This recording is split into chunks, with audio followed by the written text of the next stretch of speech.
আসসালামু আলাইকুম সম্মানিত ভিউয়ার্স, কেমন আছেন সবাই? আসন্ন family card survey, family card যে সেন্সাস বা শুমারি হতে যাচ্ছে 1 আগস্ট থেকে।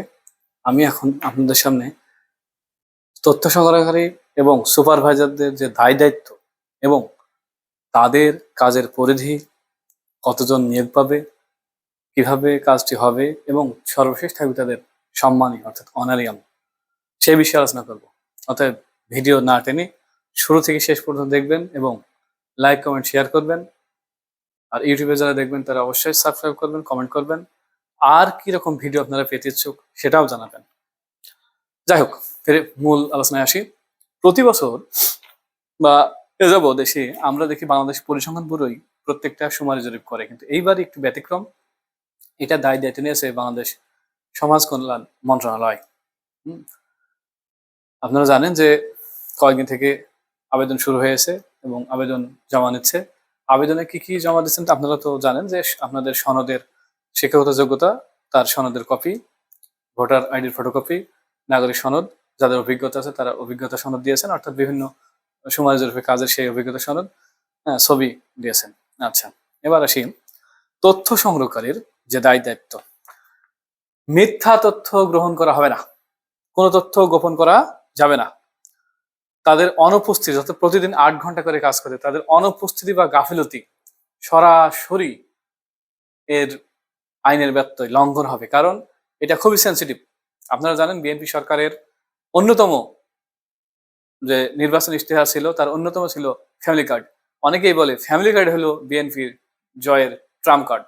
যাই হোক, আর এবার আসি আপনাদের তথ্য সংগ্রহকারী যারা, তাদের মেধা, এনার্জি, প্রজ্ঞা, ঠিক আছে, কিভাবে একটা মানুষের হাতে সঠিক তথ্য নিতে হবে, তার সাথে কিভাবে বিহেভ করতে হবে, অর্থাৎ কোন জায়গায় কেমন কথা বলে তথ্যগুলা সুন্দর মতো নিতে হবে, এটা একটা বিষয়। ডেইলি কাজ করতে হবে, একদিনে ফাঁকি দেওয়ার কোনো সুযোগ নেই।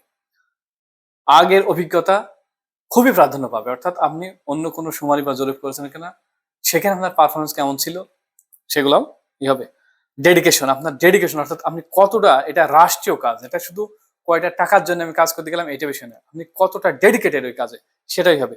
অনুপস্থিতি বা গাফিলতি এটা চরম ভাবে ই করা হবে, বরদাস্ত, কোনোভাবে বরদাস্ত করবে না। আরেকটা জানেন, বয়স নিচে 18 থেকে 40 বছর যারা তথ্য সংগ্রহকারী এবং এইচএসসি পাস সর্বনিম্ন, এটা হলো সর্বনিম্ন।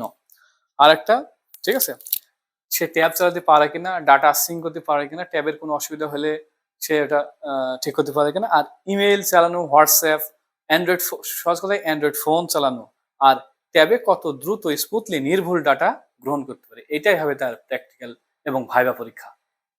ঠিক আছে, এবার আসি সুপারভাইজারদের। সুপারভাইজারদের মূলত কিভাবে, ওই যে প্রতি ওয়ার্ডে যে একজন গণনাকারী থাকবে, এই 9টা ওয়ার্ডে একজন সুপারভাইজার থাকবেন, অর্থাৎ একটা ইউনিয়নে একটা সুপারভাইজার থাকবে, পৌরসভায় একটু বেশি থাকবে। সে ট্যাব চালানোর দক্ষ কিনা, ট্যাবে কোনো তথ্য সংগ্রহ করে ট্যাবে সমস্যা হলে সেটা মেরামত করে, মানে ঠিক করতে পারে কিনা, তার নেতৃত্ব দানের গুণাবলী, এটা হলো যে কমান্ড, লিডিং পাওয়ার। এই যে 9 জন আছে তার আন্ডারে, তার কথা সবাই মানে কিনা, শোনে কিনা, ঠিক আছে, তার কথার স্পষ্টতা কেমন, এটা বেশি শারীরিক সক্ষমতা। তারপর প্রতিদিন, আর একটা সুপারভাইজার কিন্তু প্রতিদিন 5 থেকে 10% ডাটা, যেটা তথ্য সংগ্রহ করবে, সেটা কিন্তু তাকে রিচেক করতে হবে, নির্ভুল, ঠিক আছে, এটা মাথায় রাখতে হবে। আর ভাইবাতে আপনারা কিভাবে যাবেন, অবশ্যই ভাইবাতে ফর্মাল ড্রেসে যাবেন। ছেলেরা বেশি করে সাদা শার্ট, কালো প্যান্ট, জুতা, হ্যাঁ, একটা ফাইল, একটা কলম রাখবেন পকেটে, দেখা যাচ্ছে স্বাক্ষর করতে বললো, স্যার কলমটা একটু, স্যার কলম, স্যার, এরকম না, নিজে স্মার্টলি একটা কলম আপনার পকেটে এখানে নিয়ে যাবেন, ঠিক আছে। স্মার্টলি কথা বলবেন, আত্মবিশ্বাসের সাথে কথা বলবেন।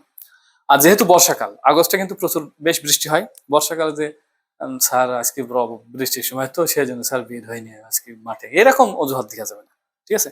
কাজ হবে 1 আগস্ট হইতে 14 অক্টোবর পর্যন্ত, 45 দিন, ঠিক আছে।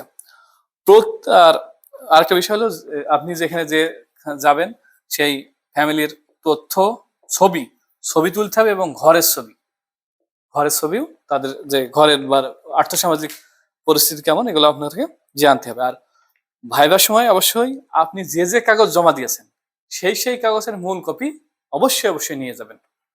ঠিক আছে, এবার আসি ভাইবা বোর্ডে কারা থাকবে।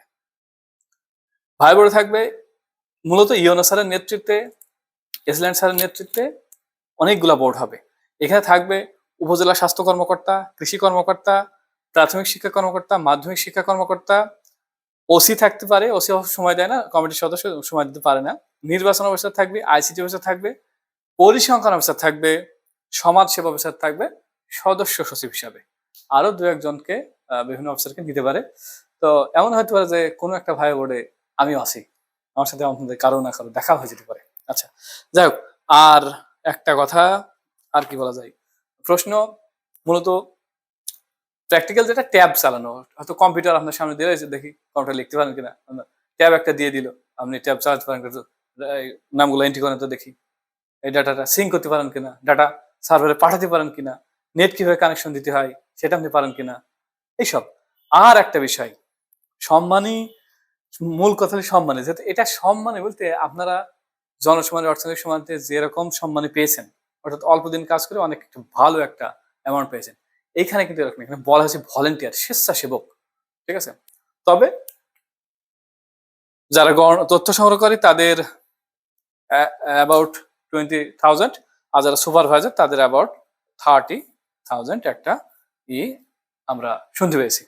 তো সম্মানিত ভিউয়ার্স, লাইক কমেন্ট শেয়ার করুন, আরো কোনো প্রশ্ন থাকলে অবশ্যই করুন, আমি সেই প্রশ্নগুলো উত্তর দেবো। এই কদিন খুব একটু ব্যস্ততার ভিতরে আপনাদের সবগুলো কমেন্ট আমি পড়তে পারি নাই, এখন একটু ফ্রি হয়েছে, আস্তে আস্তে কমেন্টগুলো পড়বো এবং আপনাদের উত্তর দেবো। কোনো প্রশ্ন থাকলে অবশ্যই করবেন, আর একটু সাথে থাকবেন। ঠিক আছে, পরবর্তী ভিডিও দেখার আমন্ত্রণ জানিয়ে আজকের মতো এখানে শেষ। আল্লাহ হাফেজ।